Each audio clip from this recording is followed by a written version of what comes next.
that? So we have Olive Garden set up for you. I know. It looks beautiful. It's a nice little backdrop. Okay. Check, check, check, check. Yep, that's working good. Okay, I'll wait. You go ahead.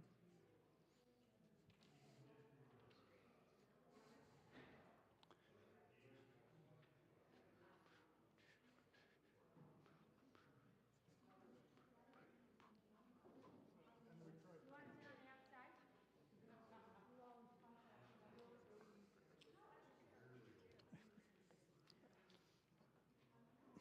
Hello.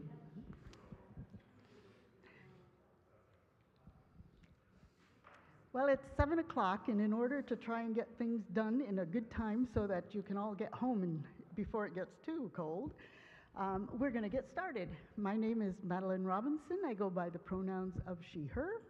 I am the co-chair of the Knox Green Team as well as the chair of Sustainable Brandon, and we are very excited that you all brave the cold.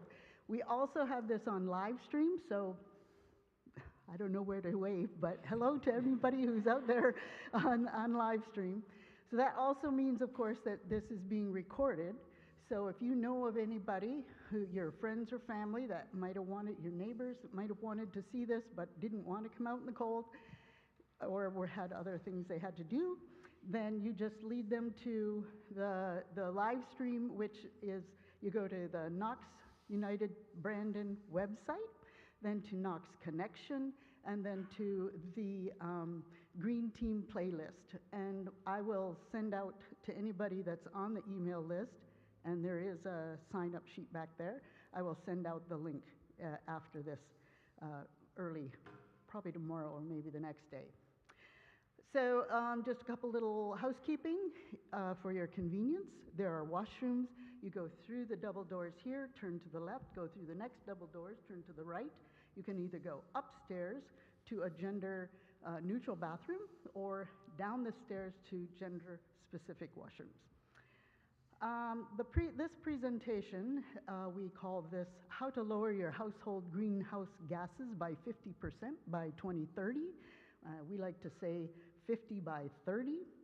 It has its roots in education events that the Green Team has been doing for quite a long time now.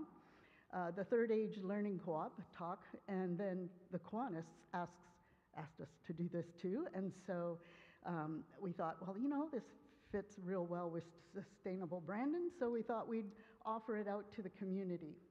The one thing to keep in mind is that this is not a roadmap for everyone here tonight, okay? We hope that some of our ideas will spark your own ideas about what you might be able to do in your own household to work toward a 50% reduction in greenhouse gases. We hope that you'll be encouraged by the fact that everything presented tonight comes from real lived household experience. I can vouch for this because it is our lived experience. We knew that the IPCC was telling us that we needed to lower our greenhouse gases by 50% by 2030. And so being in a new to us home and property, we started researching what our household greenhouse gases were likely to be and how we might reduce them. And this presentation is our map on how we did that. Your map is likely to look very different. We will have time for questions, but in order to keep things within the time frame so that we can all get back in good time, we're going to ask you to hold on to your questions until after each segment. So this is broken into 3 segments: transportation, household heating, and food waste. And so after we're done talking about transportation, we'll take questions. After we're done with the next one, we'll take questions. If you have any questions about either Knox Green Team or Sustainable Brandon, back on the table at the very back, I've left some business cards, and our contact information is there, and you're welcome to email me and ask whatever questions you need, and I will promise to send you back a quick response. So in order to not take up too much of our precious time, I would like to introduce Quentin Robinson. He's the co-chair of the Knox Green Team as well as a member of Sustainable Brandon. And he is a retired farmer, minister, therapist, and the best fix-it guy I know. He's a true jack of all trades and a master of many. I may be a bit biased, but I think when you get to know him, you'll know that's very true. Quentin.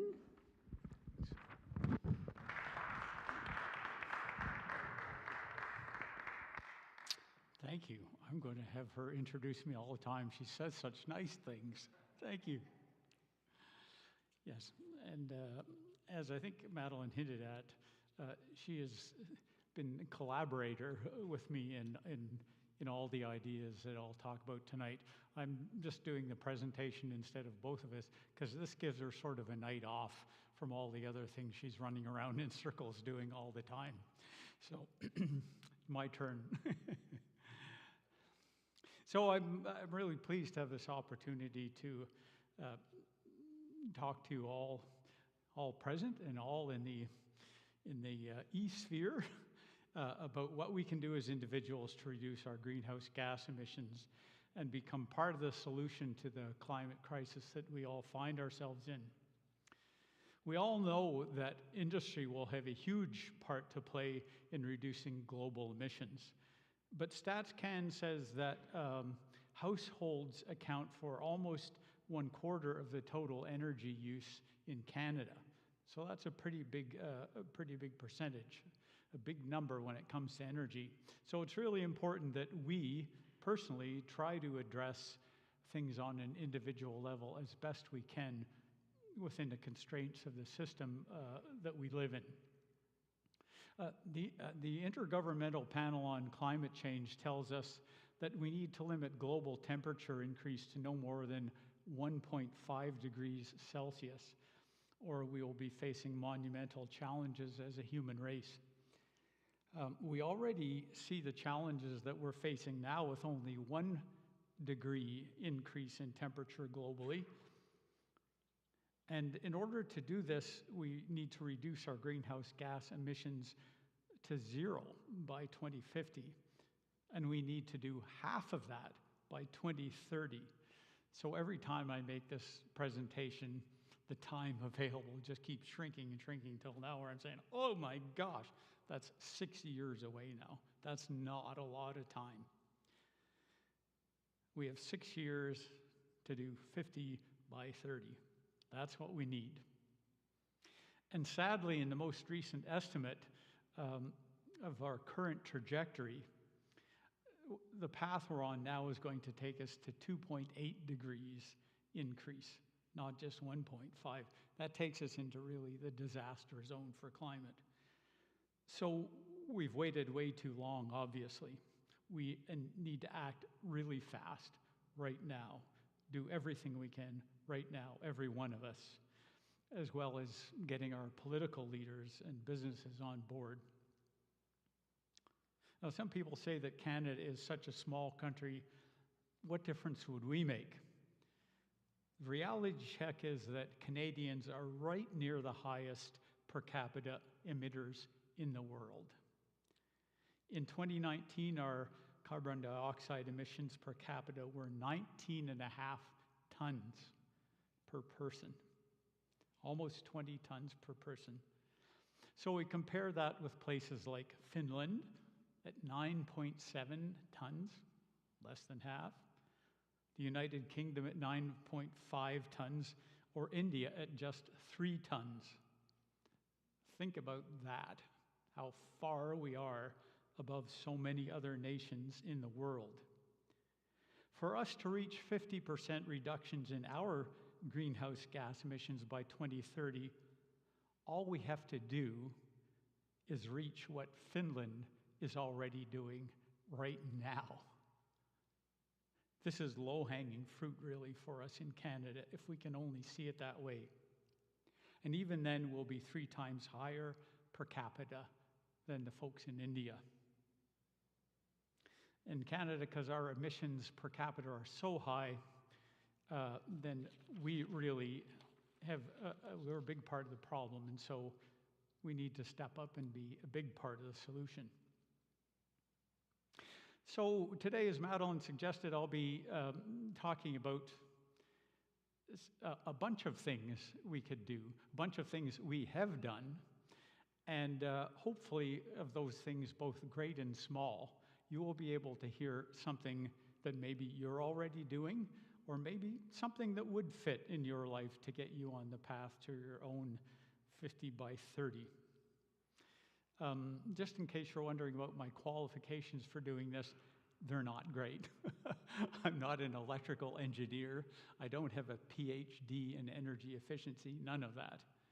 With Madeline, like she said, we've done a lot of research into what the problem is, what the solutions are. We've looked at where we may aim to make our biggest difference in our lives. And then we've worked piece by piece on making changes in our lives. And then we've also collected some numbers. So what you're hearing tonight is going to be the research we've done in our own lives with real numbers from our real life. And so hopefully that will be encouraging for you, that real people that you know now are doing this. So there are a lot of ways, if we get this, oh, we got it right up there. A lot of ways to calculate our greenhouse gas emissions, where they come from, and they're broken down into different categories by different people. But I think this one here gives a pretty good common sense picture and a good way to start understanding our own household greenhouse gas emissions.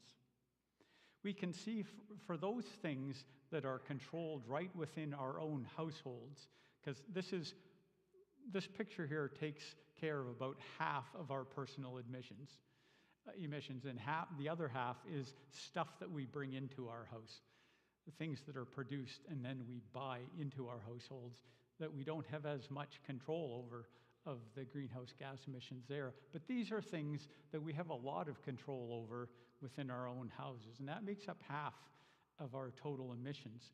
So this breaks it down into categories within the household, and I think it gives a pretty good picture of how to understand those emissions. We can see that vehicles, the gas in our cars or diesel, accounts for almost half of the emissions in the average Canadian household. So we have to really take a good look at transportation. After that, the next 40% of emissions come from usually the natural gas that we use to heat our living space and our hot water. And so we have to talk a lot about home heating, how we do that. Right there, that adds up to about 89% of the emissions within our households. And if we can make changes there, that's huge. That's the bulk of it, right? The next biggest category, when I learned this, it kind of blew me away. The very next biggest category takes us into the world of food and agriculture, and we can see that the methane that's released just from the food that we throw into the landfill is the next biggest source of our greenhouse gas emissions. 7% of our household greenhouse gas emissions come from the food that we throw into the landfill. Isn't that mind-boggling? So those three categories, transportation, home heating, and food disposal, make up 96% of our household, direct household emissions. That's about 10 tons of carbon dioxide equivalent, which is about half of our total personal greenhouse gas emissions. And like I said, the other half comes from things we import into our house: food, clothing, electronics, general household goods, health and entertainment services, etc. So this first half is easier for us to address because it's stuff that we make decisions about entirely. So let's start talking about our best choices for action. And action, I find, is what gives hope and gives energy to do the task we have ahead. So since transportation is the biggest one, let's start there. What can we do to reduce our transportation emissions? Well, we see it's a very elaborate process. It involves walking and biking, right? It's the easiest thing to do, walk and bike, and every time we do that, our emissions go to zero, or as close to zero as we can get. How many people walked here tonight? We have a few that did. Brave souls. I mean, you get high marks for your dedication to reducing your emissions. Because we know while these are easy things to do in theory, that the practicalities of the place we live present some challenge for a large part of our year. And part of that is because our city and our province and much of our country has been set up for cars, not for pedestrians or for bikes. Many of the goods and services we need are not available close to our homes, right within our neighborhoods. So longer term, we really need to change that. So start talking to local politicians right away and get them to prioritize getting businesses back into neighborhoods and away from malls and big box stores where we have to drive to get the stuff we need. And at the same time, start walking and riding a bike as much as you can. So while that change is taking place and when the weather is not so conducive to cycling, we can choose to take public transportation. And all the numbers show that public transportation moves people around using a tiny proportion of the carbon footprint compared to driving a car. And as buses become electrified, that will become even smaller. And it can be done for a tiny fraction of the cost of driving a car. An adult can ride Brandon Transit for a whole month for only $86. How many people knew it was that cheap? I was surprised the first time I bought myself one of the smart cards. You can't even buy auto insurance for that. And then there's all the other expenses that go along with the car, right? So seniors, children, and students are just over $50. So not expensive. It does obviously take some planning, and I think most of us who have used the Brandon Transit system know that the frequency of it and the routes don't take us everywhere we want to go as easily as we would like. So it can be less convenient than driving a car, although it's kind of nice on a night like this if you get on the bus and immediately the bus is warm, right? You haven't had to warm up your car.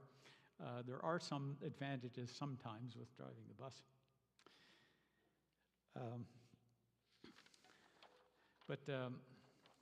Oops, here we go, other side of this page. But how inconvenient will it be if our planet becomes unlivable? We have to think in terms of convenience, asking that question too. And the fact is that the more people use public transit, the more convenient it will become because it's easier to expand service. So right now is also a great time to advocate with City Council to make public transit more effective. And while advocating, use public transit as much as possible. So these are two accessible ways to reduce the use of our cars that are powered by fossil fuels within the city. Outside the city, that's a big problem right now because whatever bus or train services used to exist have been abandoned by business and government, sadly. There are places in the world where nobody needs a car ever because trains and bus service is so good. Much of Europe is like that, for instance. And when I go to Mexico, sometimes a country considered to be underdeveloped, it's just amazing to see the bus system there. It seems like a bus leaves for practically every destination in the whole country about every half hour or so. It's just stunning, and for a really reasonable cost too. So in terms of mass transit, Canada really looks like an underdeveloped country. Different is not impossible. We could do it. It's already happening elsewhere around the world, and we need to look at what's happening and make some changes to kind of come in line with that very reasonable vision of how transportation can be done. But that's not going to happen tomorrow. So how do we get around in town or out of town until then? So, contrary to popular belief, electric cars are a very real option. Everybody changing their gas car for an electric car is not the answer. We really have to do active transportation and transit. But until we can get that all in place as it should be, we're going to need cars of some kind, and the electric car is a good option, I think. The myths abound about electric cars, and they'd have you believe that relying on an electric car, especially in this part of the country, is impossible. They won't work in the cold. You'll run out of battery power. Where will you ever find a charger? The list goes on and on about the reasons why it won't work, and where that information about why it won't work comes from, I think is a real good question, because everybody I know that has an electric car seems to think it's working. If not perfectly, at least pretty well. Fact is, Madeline and I have now relied on an electric car since February of 2021. That's 3.5 years now.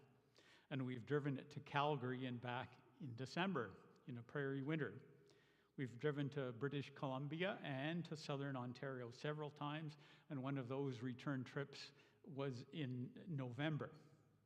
We've driven to Kentucky in mid-March. And we drive it most days in Manitoba. Whenever we drive a car, we pretty much always drive the electric car. And there has never been a cold day in which it didn't work perfectly. It's the warmest car we've ever driven. And people say, whoa, won't it be cold when you get in? No, all you got to do is hit a button that starts up the electric heater. You don't have to warm up the whole engine block before there's heat in the car. Just start the electric element and bang, 5 minutes later, car is toasty warm. And like I say, lots of the people we know with electric cars have had similar results. With a bit of planning, getting from one charger to the next on long journeys has been pretty easy. Got a map up there that comes from a phone app called PlugShare. And that's a picture of Brandon and immediate vicinity, and that shows you all the chargers that are in Brandon on the day that I took that screenshot. There are more now, and that's the case from when I did this presentation first a couple of years ago until now. In just about every area, every year becomes easier and easier as more charges are added on. It's not true. There's some, not true everywhere. There's some remote areas where the service is kind of stuck. And to some extent, Manitoba is the province in which we have been the stuckest. Ironically, because we got Manitoba Hydro churning out lots of clean power, right? But for some reason, it's been hard to get them on board, but that's starting to change a little bit. And still, along the number 1 corridor especially, it is not hard to find chargers at the intervals that you need them. And now, on Highway 2, if you go from Brandon, sneak in the south side of Winnipeg, you'll find a fast charger in Cypress River, in Holland, and Treeherne. 3 little towns in a row that all have fast chargers, right? So it is spreading as time goes by. It's gotten easier and easier. And this app shows you chargers all over North America, and it shows you what's happening at them in real time. It'll tell you if these are chargers that are currently working or not, and it will show you if somebody's at one of those chargers right now too. So it's a system that is, while still in its early stages, is functioning pretty well. So a lot of people say, oh, but there's a carbon cost to building an electric car, and yes, there is.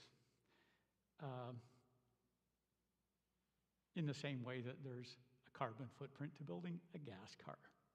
There's a little bit extra for the battery pack, that's true, but it takes about 30,000 kilometers of using electric car before that difference is overcome.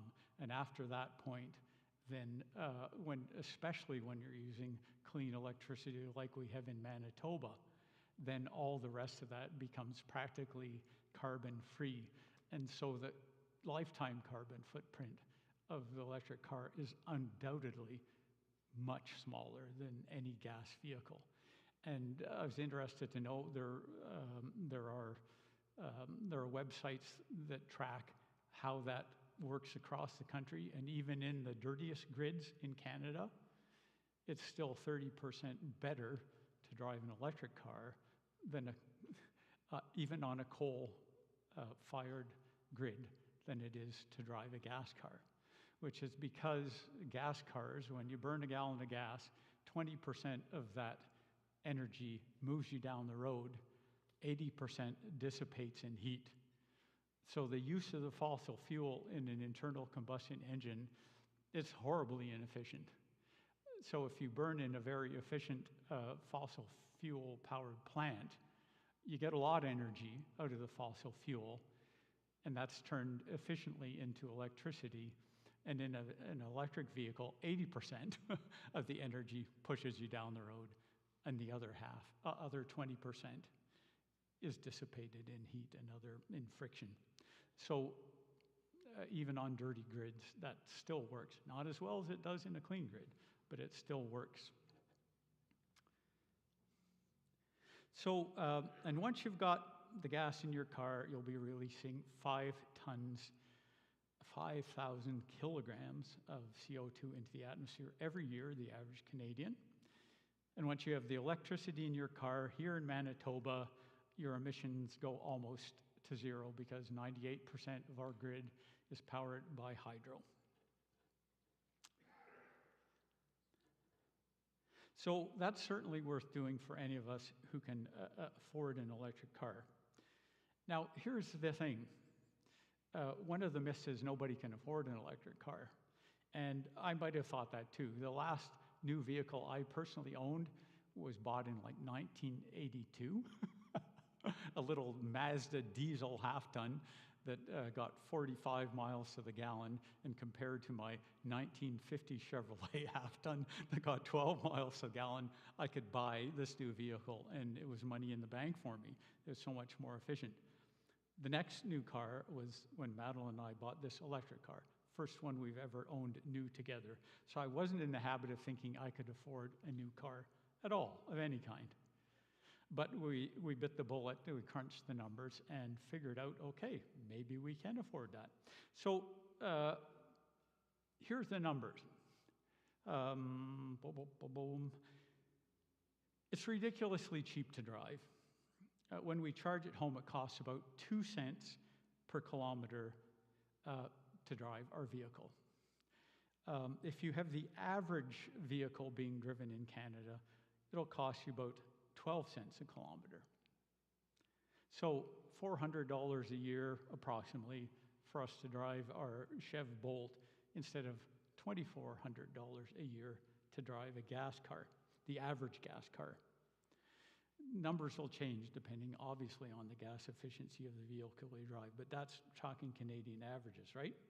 So not convinced? Here's what the numbers tell us. We'll start off with the purchase price. Oh, you see, look at it costs so much to buy an electric vehicle. It's like $14,000 more. So obviously it's too expensive. So let's look at the numbers more closely. Yeah, $13,700 to buy an Equinox instead of a Bolt EV. This was done like about a year ago. These numbers pulled off the GM website. But the fact of the matter is you can still get a federal rebate of $5,000 to buy an electric vehicle. So that comes off, and yay, now we get a provincial rebate of $4,000. So right now in Manitoba, you can take $9,000 off that. This still worked when I first did it. When gas, especially when gas was $1.70 a gallon, you practically didn't need a rebate. But you do get these rebates now. So the actual difference is only $4,700 right now in those two vehicles. You finance that over 7 years, that's going to cost you then $67.27 a month extra to own the EV. But when we drive it, the operating costs, Do we got the next slide there? There it is, yeah. So, oh geez, there's a number that's wrong. No, you don't get 54 kilometers per kilowatt hour, you get 5. I don't know, that one slipped by on us. So, on average throughout the year, takes about 5 kilowatt hours per kilometer. And so over 20,000 kilometers per year, it's going to cost $473 a year to drive that. The gas for the Equinox, once again with the numbers taken from the GM website, at $1.20 a liter, that's going to cost you $1,848 a year. So the advantage there in the operation is clearly to the volt. At $115 a month, you'll be saving on fuel. And so when you put those two numbers, the purchase and the cost of operation, then the advantage goes to the volt. You're saving $48.73 per month. So if you can't afford to buy an EV new, you can't afford to buy a new gas car either. And here's the bonus, that the maintenance on the electric vehicle is almost nothing. We're required for warranty purposes to go in every 12,000 kilometers, but what they do is just look to make sure that all the parts are still attached to it, and they'll rotate my tires for me. And that's all. That's what maintenance consists of. There's no oil changes, there's no filters except the cabin air filter. So maintenance is as close to zero as you could imagine, and as opposed to $100 every time you change the oil in your gas car. So that's the story on affording an electric vehicle.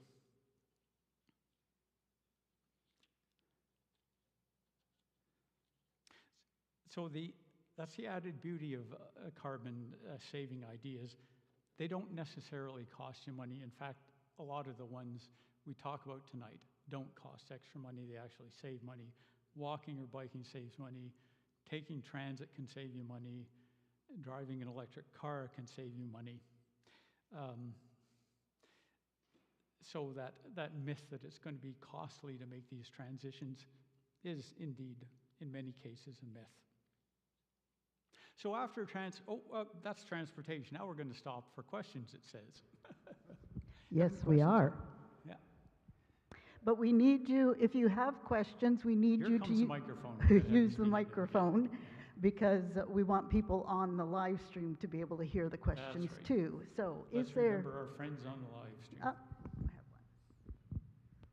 Quentin, have you worked out the difference between a 1 charger and a 2 charger in price?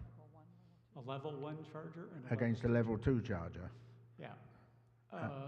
Yeah, and what that means for folks who are not conversant to that, level 1 is simply a charger that you can plug into the same outlet that your block heater plugs into, which not everybody knows it's that simple. One of those chargers at least used to come with every EV, maybe still does. You plug that in and that will charge at around, roughly speaking, 1 kilowatt per hour, and that will give you, say, on average, 5 kilometers per kilowatt hour. So if you have it plugged in 10 hours overnight, you get 50 kilometers of driving just from that. And the average Canadian doesn't drive more than that in the average day. So you can get by just with that, with the equipment you have already in your house, just an ordinary 120 outlet with a level 1 charger. Level 2 chargers at 240 volt, and you can get them at different levels of amperage. The one we have at home, I just put in a receptacle that's the same for your clothes dryer, which provides up to 20 amps at 240 volts, which means you're charging almost at 5 kilowatt rate. So 10 hours overnight, that will pretty much take our car from 0 to almost full.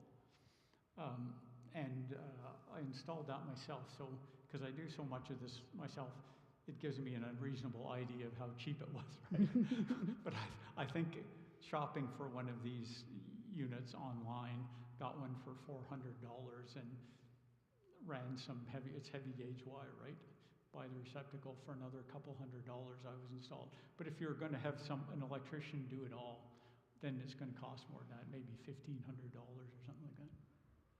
Nope, you got it done cheaper? And we have a 2 which will fully charge the car from empty to fully charged at 2.5 hours, Right, whereas the number 1 would take 12. Right, yeah. And you have a plug-in hybrid, right? Yeah. Not fully electric, but Yeah. which will go about like 80 kilometers on a charge, right? Yeah, and So, it seems to be when we are driving just around here, we'll do 70 or 80 kilometers to the gallon when we have to fill up the gas. No, 70 or 80 kilometers a gallon to the fill up, and it really makes a difference on your mileage. Yeah, for sure. So around town, we can go for 2-3 weeks and never have to fill up at all. Right. Very handy. Save a lot of time not filling up. Yeah. Other questions? Any other questions?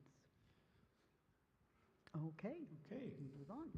So we'll move on to household heating, which is the next biggest source of our personal carbon dioxide emissions or greenhouse gas emissions.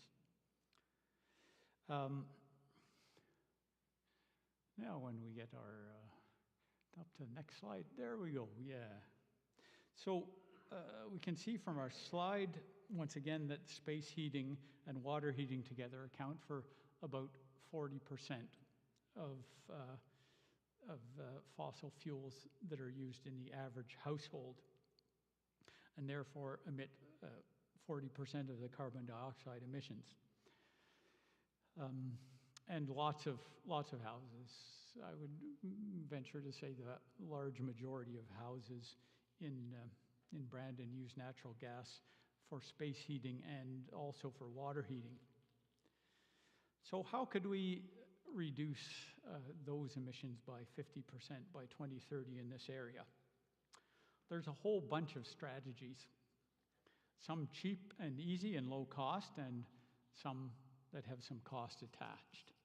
Actually, as with transportation, we can beat the 50 by 30. We can do better, but let's start with the easy stuff and the low-cost stuff. So first off, an old tried and true one. Those of you that are a bit long in the tooth like me, been around for a while and actually remember living through the first energy crisis, we learned we can turn our furnace thermostats down. Whoever would have guessed that they're not actually just designed to be constantly turned higher, right?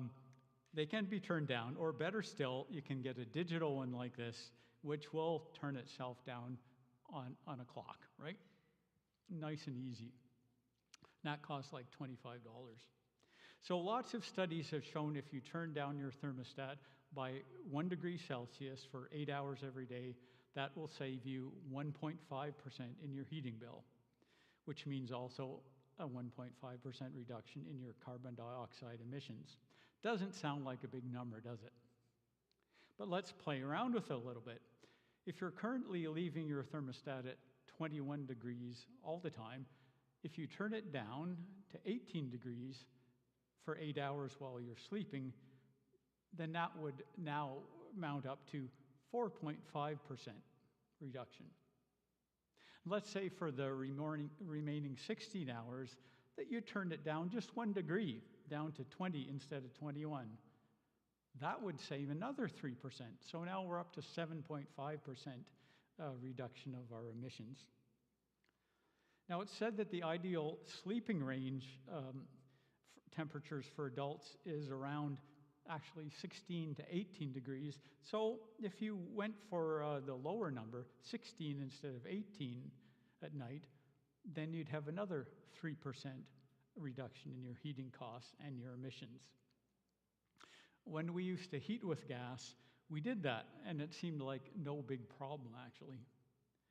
So the result of adding all those up is 10.5% reduction in gas use and emissions.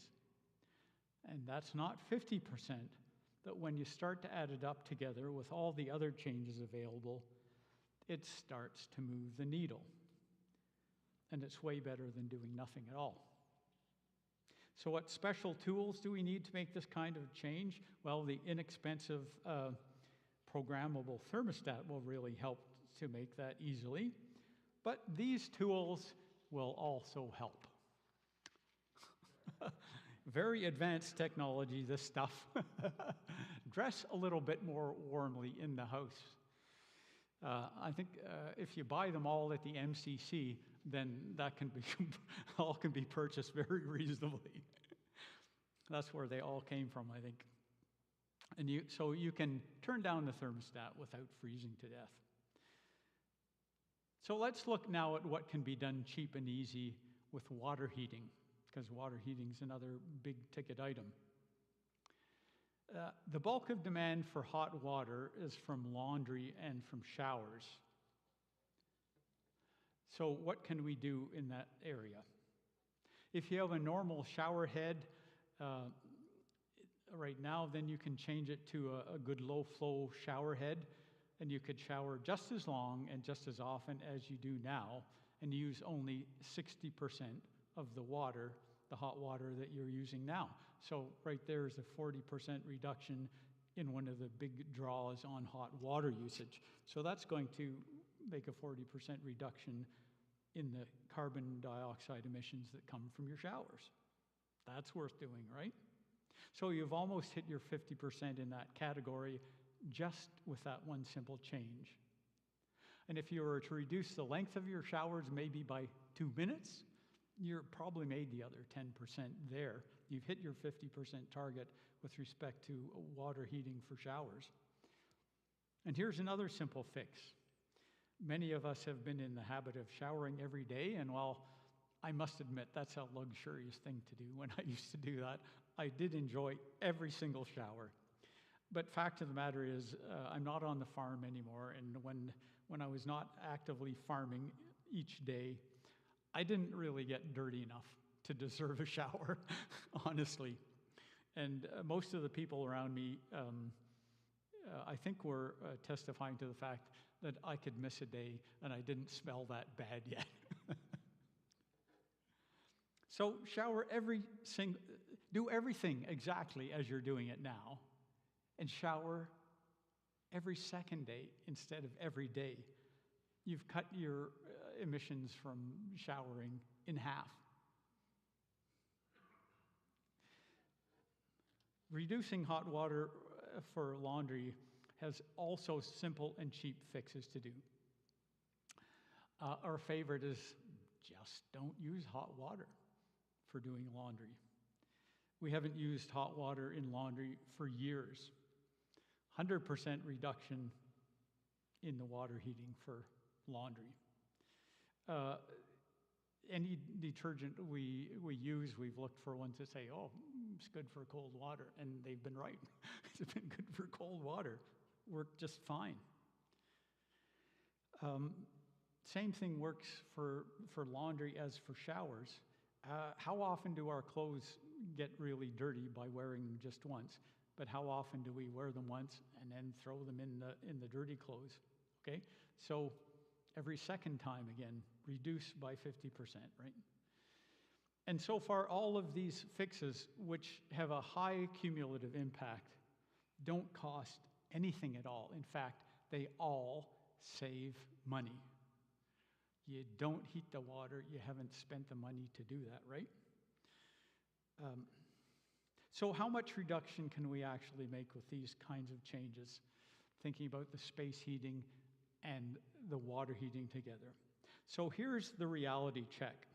When we were doing some energy upgrades on our house, it actually was to put in solar panels on our house, and we were doing that through a grant from Natural Resources Canada, the Greener Homes Grant, when it was still around. Not sure if it still is. If it is, grab it. It's great. But in order to get that, you have to have an EnerGuide assessment of your home. So we had somebody who came and assessed all the energy aspects of our home. And then they send you a report about that. So the inspector came, and move on to Okay, here we go. So the inspector came and checked out our home, looked at the age of it and the condition, and then we got the report. And they had estimated that it would take almost 2,500 cubic meters of gas to meet our heating needs for space heating and water heating. That was their report. I went through our records for 2 years of actual gas use. There it is. 1,452 cubic meters is what we actually used per year. We had actually reduced our gas use from their estimate of the average house by 41.4%. We, just by making the kind of changes we've been describing here tonight, we almost hit by accident, our 50-cent reduction even before we knew it was a target practically, right? And then for the electricity side, they said, oh, well, your house is probably going to use almost 13,700 kilowatt hours. And lo and behold, they were really close. Except in those 2 years that I collected our figures for, we were charging our electric car in that too, right? Which was probably 40% of our household electric use. So in electricity as well as in gas, we were about 40% below their energy use estimates. These things really add up if you really do them. And all those were the cheap things. None of the things we were doing there cost us anything. They all saved us money.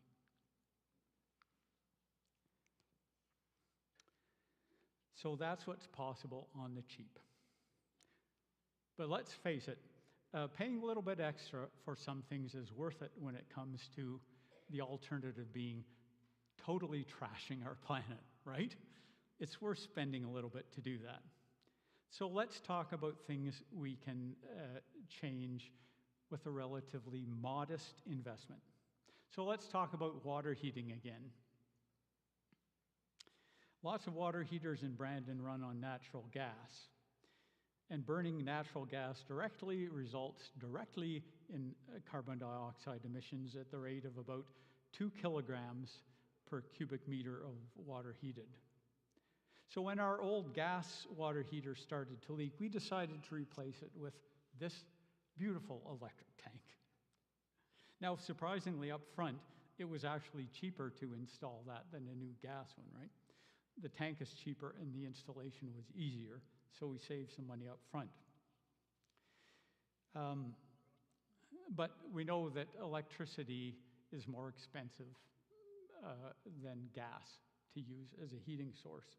So when I crunched all the numbers, turning gas energy into electric energy, measuring it by kilowatt hours, electricity was at that time 9.32 cents per kilowatt, and it was 4.57 cents per kilowatt for gas.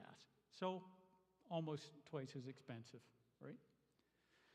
So if we were paying $240 a year to heat our water with gas, then switching to electric would cost another $240 a year, right? Which would be about $20 a month. Now, honestly, even though we are not rich people, that's not an amount that we're even going to notice, $20 a month. Some people would, and I don't deny that at all. But for a lot of folks, the average folks in Brandon, I think, wouldn't notice that. That's coffee money, right?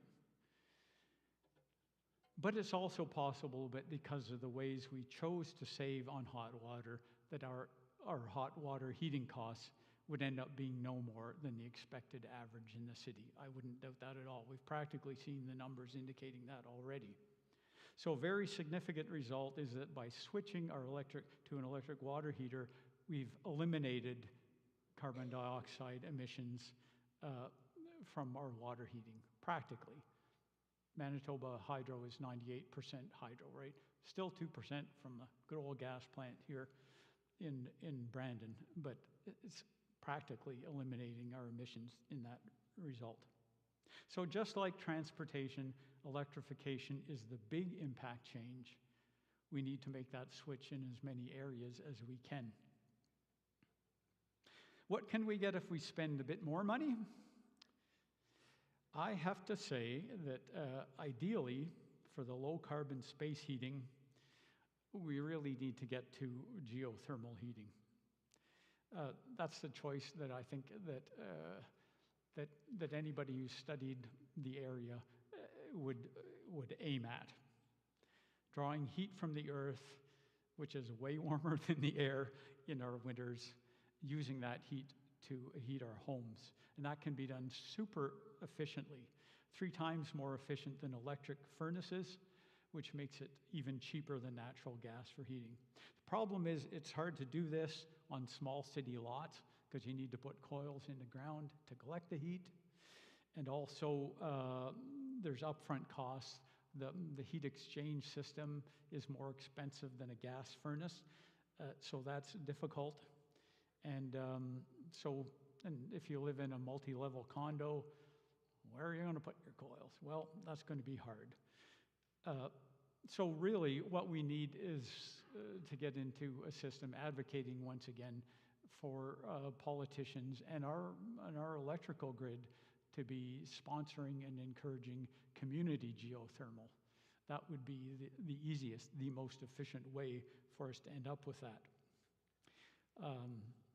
And to those who have bit the bullet and done their own geothermal heating, good on you. That's a great way to go.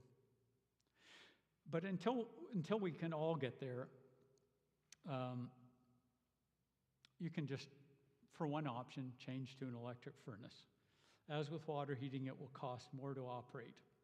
But in Manitoba, once again, that takes our greenhouse gas emissions for heating practically to zero. What that costs entirely depends on how your home is made. It's impossible to put a firm number on that for anybody. It probably would have cost us another $600 a year, $50 a month on equal billing. And again, well, that's not possible for everybody. That would have been entirely possible for us. You've gone from sort of coffee money at $20 a month to $50 a month with, say, have a nice lunch out together, right? It's not the kind of money that breaks the bank for a lot of people. But there is another option too, and it's called an air source heat pump. Does that look a lot like an air conditioner? Well, it's a lot like an air conditioner. That's why it looks a lot like it. While the geothermal takes heat from the earth and moves it into our houses, the air source heat pump takes heat from the air outside and moves it into our houses.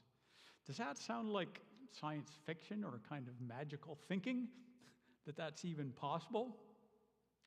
Well, some of us no, but some maybe yes, until we realize that I bet every one of us has already a heat pump in our house that works every day, and it's right in front of us every day. It's called a refrigerator. A refrigerator is an air source heat pump. It pumps heat out of the air in your refrigerator and moves it through the condenser coils into the back of the refrigerator and dissipates the heat out into your kitchen. Most of us don't realize that because we're not back there kind of putting our hand on the unit at the back, but that's what's happening. So, but here is the thing that seems magical to me, even though I've known this for quite a while, that the heat energy that's released from the refrigeration gas in that process of evaporation and condensation is much greater than the electrical energy it takes to run the compressor pump somehow. So depending on the outdoor temperature, an air source heat pump can use a certain amount of electricity to run the system, and it can create 2 to 3 times the amount in heat energy that it takes to run the compressor. So remembering the number I've already mentioned, that means an air source heat pump can generate heat as cheap as or cheaper than natural gas, depending on the outside temperature. At very cold temperatures, it becomes less efficient, but it's still better than a simple electric heater. And so how do I know all this stuff? Well, it so happens that that heat pump you've been looking at is installed at our place. That's a unit that's rated at 2,400 BTUs, which is quite a bit of heat. It isn't enough to heat our whole house throughout the whole winter, but it does heat much of our house throughout most of the winter. Just in that indoor unit, we just have one unit mounted on the wall in our living room that blows through our general living space and then down the hall towards the bedrooms and the bathroom. This unit is tested to work, believe it or not, as low as minus 30 Celsius. If we had it going right now, it would still be putting some heat into our house. At that temperature, it's rated only to work at 1.18 COP, a coefficient of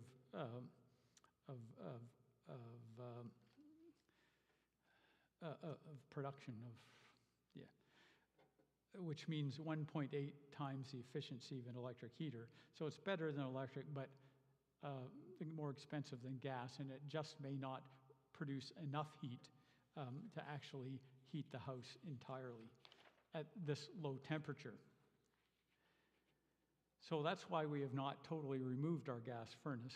That remains a handy backup for cold snaps like we're having right now. But here's the upside. So we got this graph of the average monthly temperatures in the heating season in Manitoba. And this unit, as we look at the temperatures that we get throughout the winter, remember that this unit is rated to work at 2.17 efficiency level compared to electric heaters when it's 0 degrees, right at freezing. It's more than 2 times as efficient as electric heaters. And it's rated at minus 15, that efficiency doesn't go down much. It's still working at a COP of 1.95. So when it's above freezing, it'll get as high as a coefficient of performance of 3. So when we look at those charts, we see there's a lot of times when the efficiency is between 2 and 3, that it's going to be producing heat as efficiently or more efficiently and cheaper, as cheap as or cheaper than natural gas.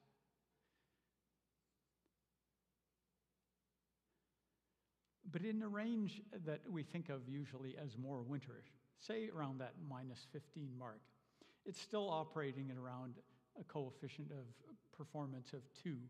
So it'll be about the same cost as gas. And when we look at that chart, we can see we have a whole lot of time in the winter when it's in the range of 0 to minus 15 Celsius. The days that are below that get a lot more of our attention naturally. But there are many, many hours and many, many days throughout the winter when it's above minus 15 and even more, that's still above minus 20 when we still are using this heat pump. So when we installed the heat pump, what did this do for us, right? I thought maybe it would be possible that we could reduce our natural gas consumption by 50%. Maybe a little bit more. But here's the good news.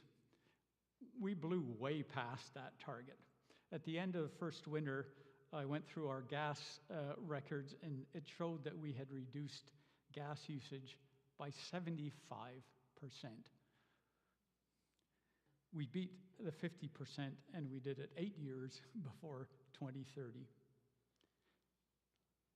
So I want to emphasize this is not a new or exotic technology, and refinements over the years have happened so that it can be used in colder and colder climates. But the basic technology is as old as the refrigerator. And right now, air source heat pumps are being used all across Europe. There was a big push to use them to cushion the blow from reduced Russian gas supplies that were available. And right now in the United States, with still President Joe Biden passing the Inflation Reduction Act, part of that was to spur on the production of air source heat pumps to provide heat across the United States without using fossil fuels. So those are two big portions of the world where these are a real and growing source of heat. So Brandon is definitely behind the curve on this. When I talked to heating and plumbing folk in Brandon to see about getting one of these things installed, they would not encourage me to do that. In fact, some of the places that I called didn't even answer the call when I told them what I was looking for. But I think that's just because their knowledge and their experience base is all about gas furnaces, and so, like most of us, trying to think about something new can be hard. That could change, and it should change, and maybe it is changing a little bit now. The bonus on this is that air source heat pumps also function as an air conditioner. You just reverse the process from heating, where you take the heat out of your house and move it outside like an ordinary air conditioner. So as heat domes become more and more common, this also provides a cooling strategy that will become more and more important in Manitoba summers. So what will a heat pump cost? It depends a lot on the quality and the efficiency of what you buy. The one that you're looking at there that meets Energy Star standards, we paid $3,500 for that, including tax.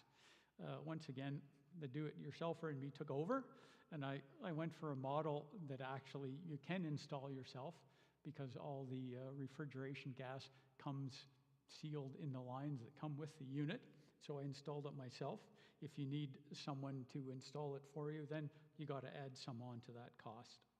But if we compare it to what that would be for a gas furnace, around the same time we put this in, an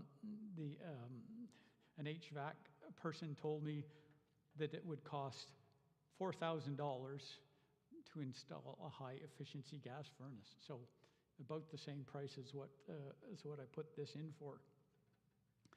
And I was told, oh, that's what you really want. You don't want to mess around with this other stuff, because this high-efficiency gas furnace it'll give you way better energy efficiency than what you've got now.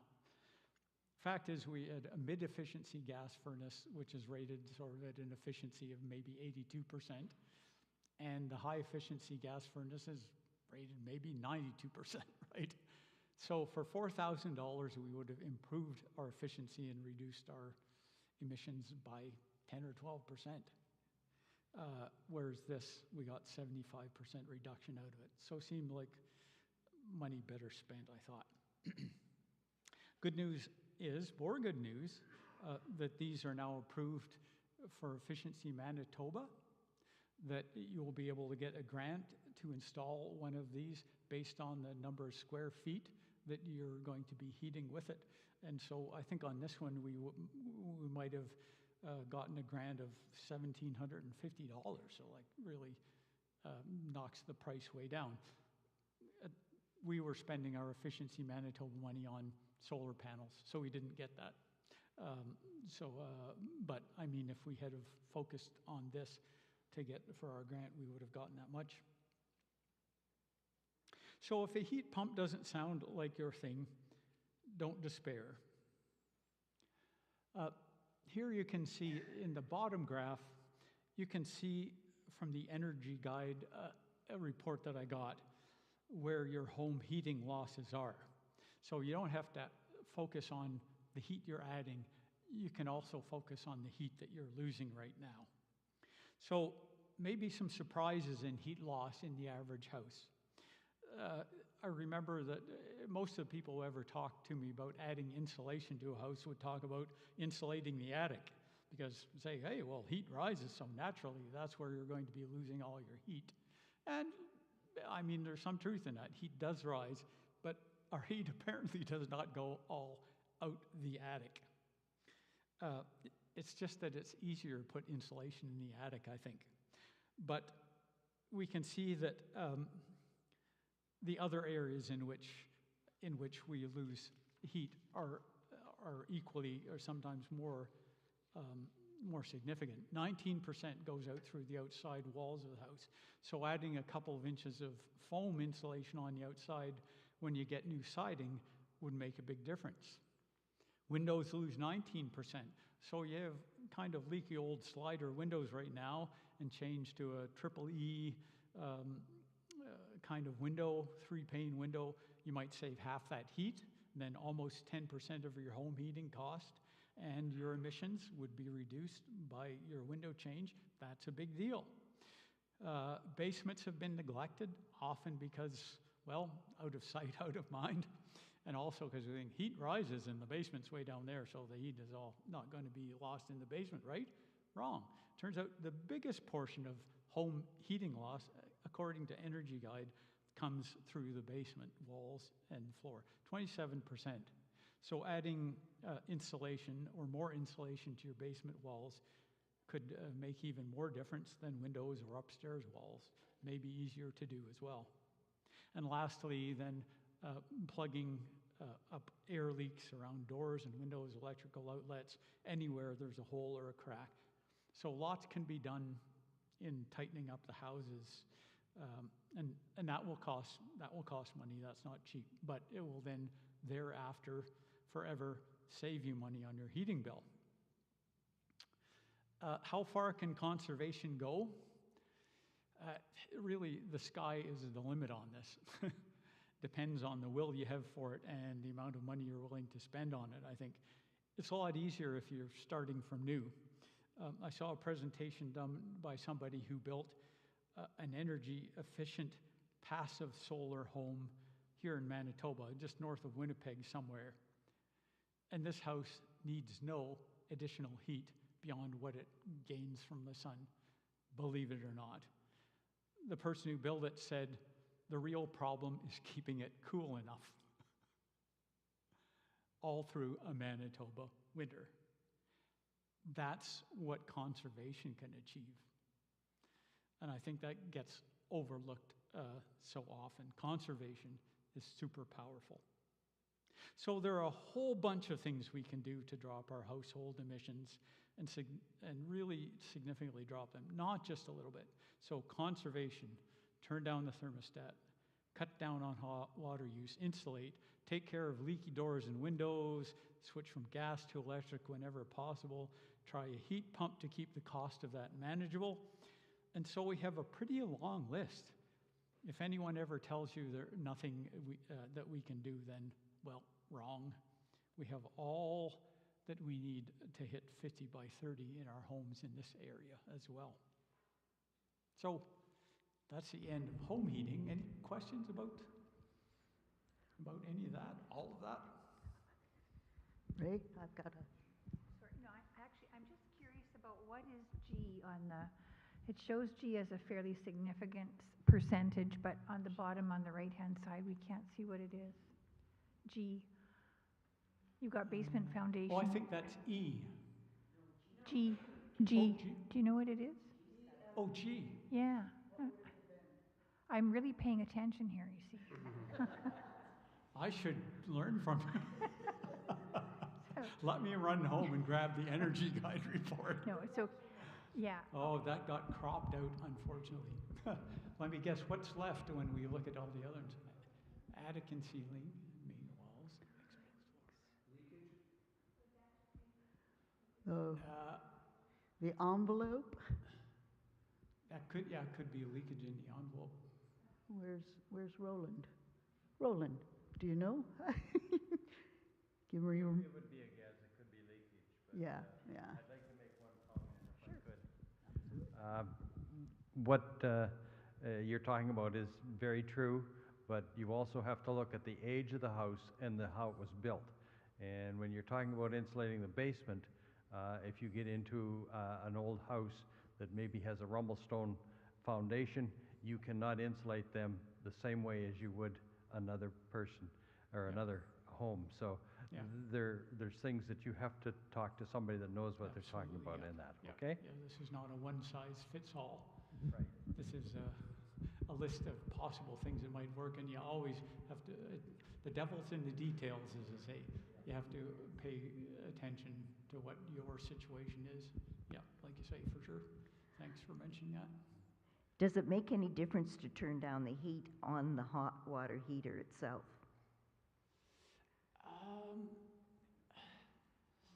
I didn't do any specific research on that, but I would think so. Like most of the time, the hot water sits in there at whatever temperature you set it at, right? Okay, I've changed the number of hot water heaters, and every time I've gotten them, I've turned them down because the temperature is set extremely high, and I turn it down to just around 100 and, 230, whatever it is, 130 temperature, because then you eliminate the possibility of getting scalding water out of a hot water tap. That's Okay. a safety risk. Yeah, Yeah, I mean, I think laws of thermodynamics. Well, I said I didn't have a PhD, right? I may be wrong on this, but I think the hotter you make something, the faster it loses heat, right? And it always has to keep it and at it that has to temperature, maintain so it's a going to have higher to temperature constantly means keep. It's going to take more energy, right? So probably.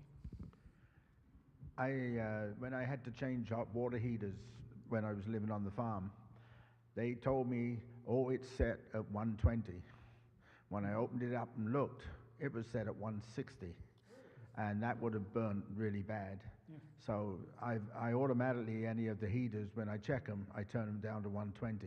Yeah. And that's plenty hot enough for everything. Yeah. Anytime we get a hot water tank, I turn on the tap and it hurts me to put my hand under there. I go right down and crank it down to where I can just put my hand out under without any damage, for sure. Yeah. It's that'd be a super easy and cheap conservation method, for sure. Yeah.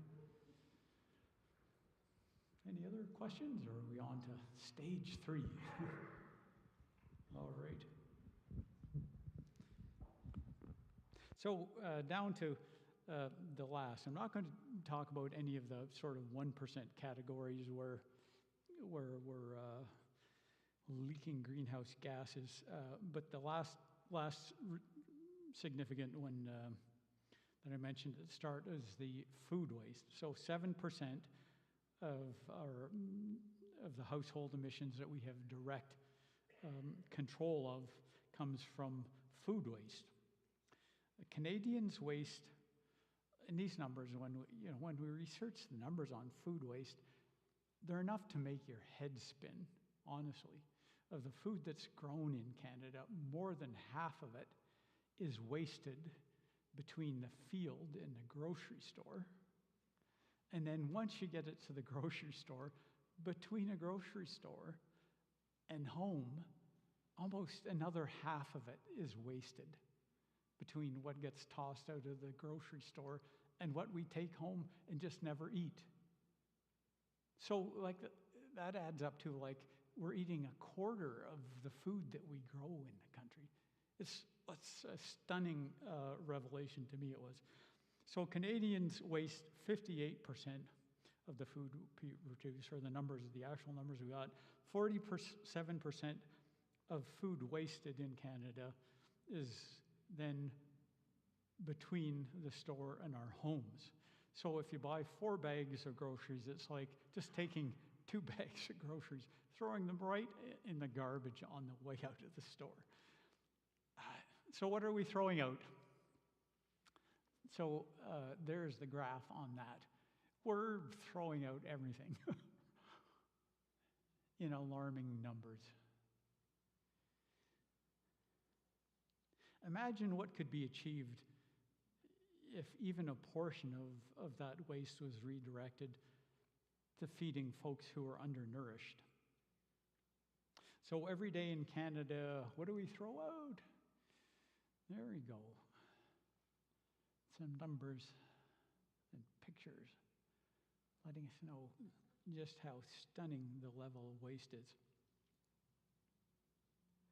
So how do we stop this? So I'm sure you've heard about the 3 R's of recycling, but there's another 3 R's that when it comes to food waste, and those would be reduce, recover, recycle. So reduce, how do we do that? So the lost art of meal planning is really huge in this. Somehow you get a person or a committee within your household to plan what are the meals that we're going to have this week, and then you know what food you need for the meals that you're actually going to eat. And then you go and you buy the food that you're going to make and then you're going to eat. And so for all of us, there are sometimes things that are left over. And here's the other stunning thing, that there are people who report, "Oh, I never eat leftovers. If we got stuff that's left over, throw it right in the trash." But why? You've gone through all the effort of producing, all the people that produced it, and you've gone through all the work of cooking it yourself. Like, eat your leftovers, people.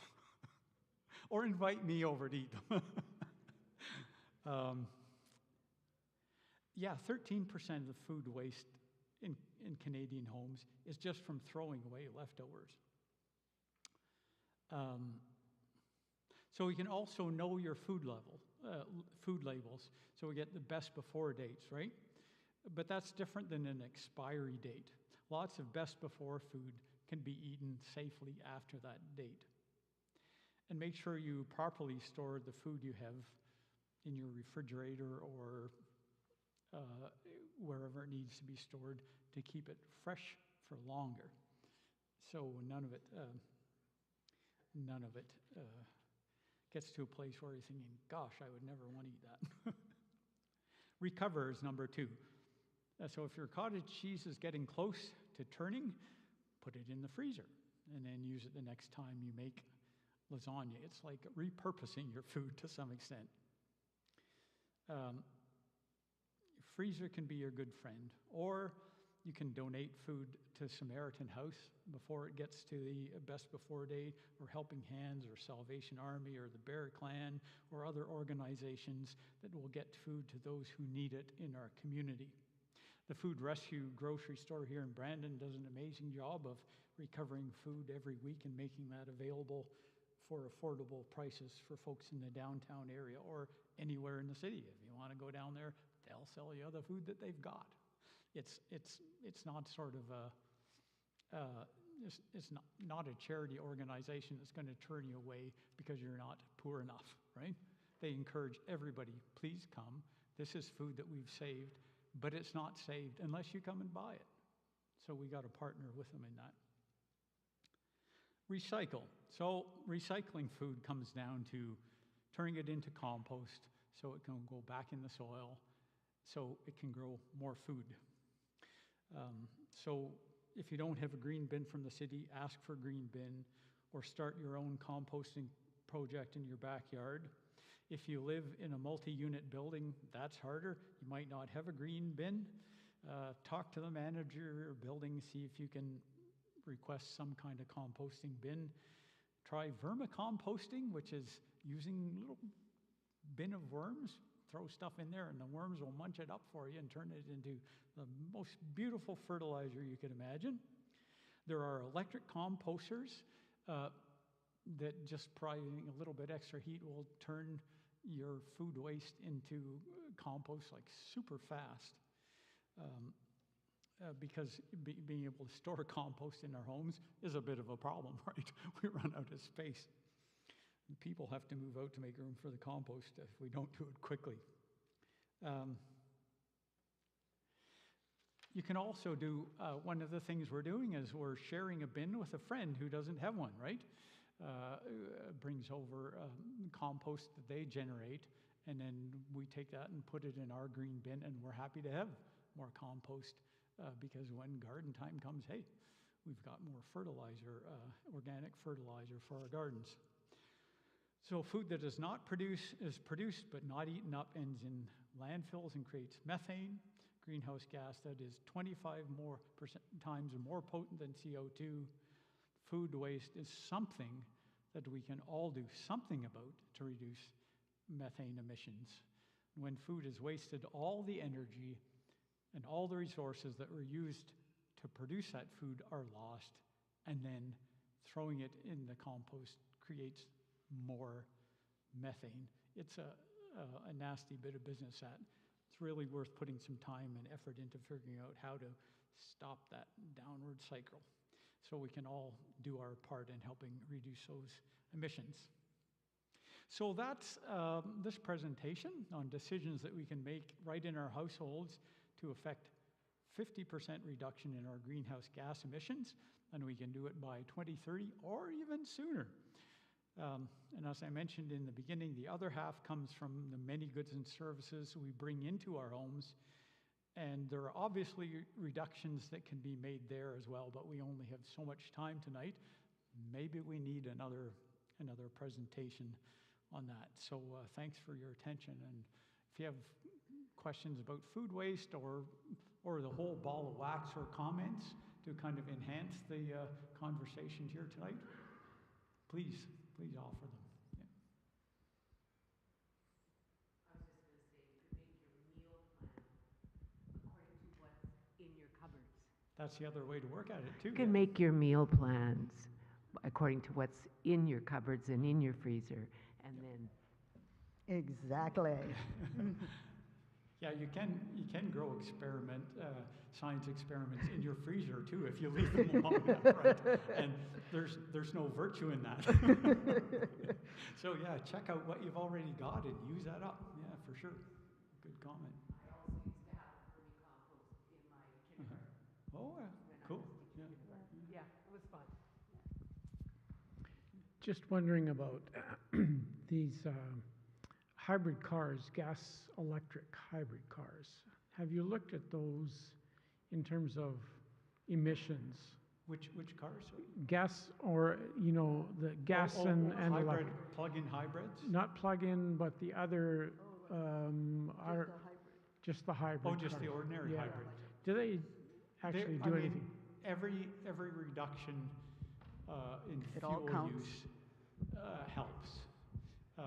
Because and the way they work, once again, it's a little bit of sort of scientific magic that happens. Like the last car we had and still have, it's now my work truck, a 2006 Prius, and they have a battery that's not huge, but it's big enough that the gas motor running at very low revolutions charges that battery, and when you're driving down the street and you're not accelerating or anything like that, just kind of running the engine in the sweet spot, it funnels off energy from that to charge those batteries, right?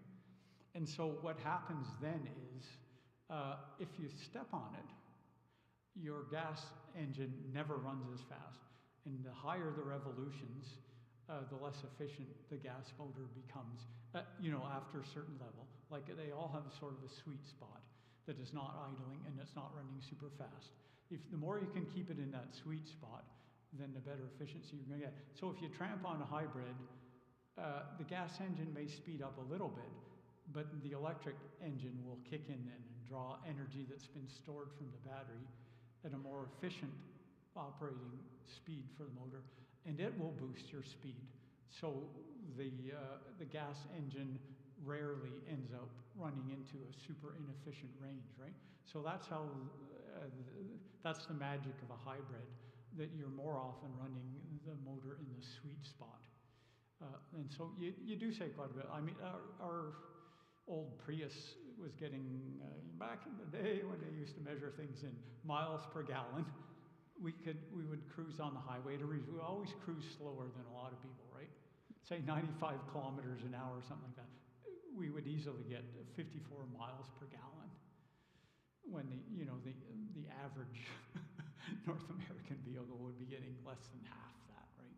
So yeah, right there, that's one way relative to the average of reducing your emissions by 50%. If that's what you can do, then do that. If you can see your way clear to buying a plug-in hybrid, as Les was saying, then yeah, we had one of those before we went to a full electric, and our old Chevy Volt would also go 80 kilometers. After it had been plugged in, it would run for 80 kilometers pure electric before the gas motor kicked in. And so most people don't drive more than that in a day. So if you can do that, then do that. If I guess to some extent, it really seems that the full electric is for the slightly more adventurous folks among us. And if you can see your way clear to doing that, then do that. And it feels more risky than it actually is. You still want to do, as I think I mentioned, a little bit of planning of your route, because there are some places left where you could get into trouble if you don't plan a little bit. But the number of places like that is shrinking, and we've the one time I was stuck, it was just because I was dumb as a fence post. I didn't stop at the first available charger. I said, I like that one over there better. And so I beat myself up. And but I've never done that again. Once was enough. Madeline has never let me do that again. But yeah, so buy the most fuel efficient car. You can were afford. always doing that over the years. Like we drove Toyota Corolla for I don't know how many years, because at the time then it's getting 40 miles a gallon. The average North American car was like at 17. So yeah, get the most fuel efficient vehicle you can get. The hybrids will often be the most fuel efficient, mostly gas you can get. Then the plug-in hybrid will be better, and then at some point, electric. Give an example of that. We had a RAV4, and summer was, if you were lucky, 36. Winter was 26 when it was really cold. Then that's miles per gallon. Then we went to a hybrid, and we went to 36 to 40 in the winter, 45 to 50 in the summer. Mm-hmm. So it was quite a lot difference of going that route. And now we've got the plug-in. We actually had one where we got 80 miles to the gallon, mm-hmm. because we were driving around Brandon mostly and using electricity. So it's kind of nice on the pocket. Yeah, in city driving, that's where the hybrids and electric vehicles just outshine gas like crazy, because that's where they're most efficient. In the place that gas vehicles are the very least efficient, electric ones or hybrid ones they're at their most efficient. So yeah, any shift that you can make like that is definitely worth doing. Anybody else? Yes, Brian. Just curious about your experience with the solar panels, and given your stat about 98% being clean grid energy, what was the idea behind making a fuel switch there?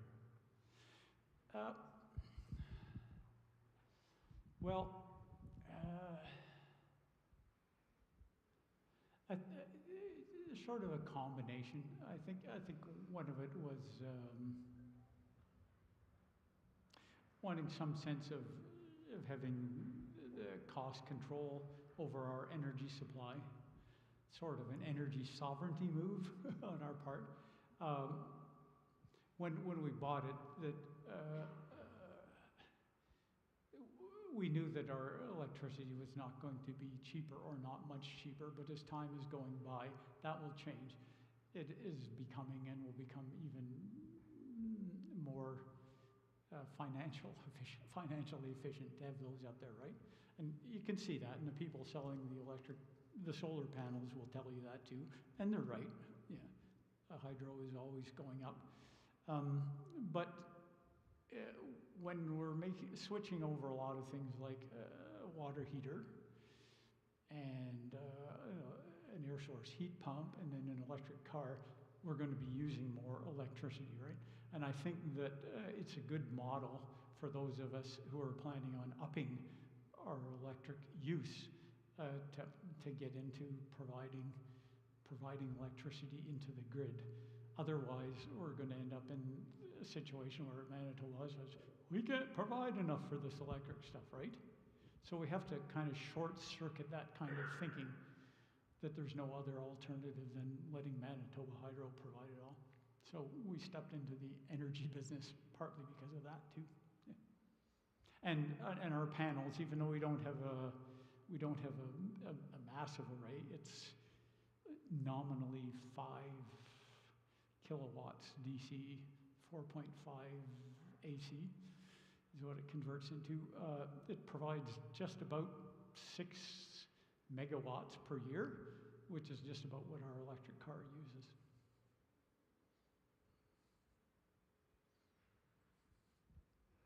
Okay, then.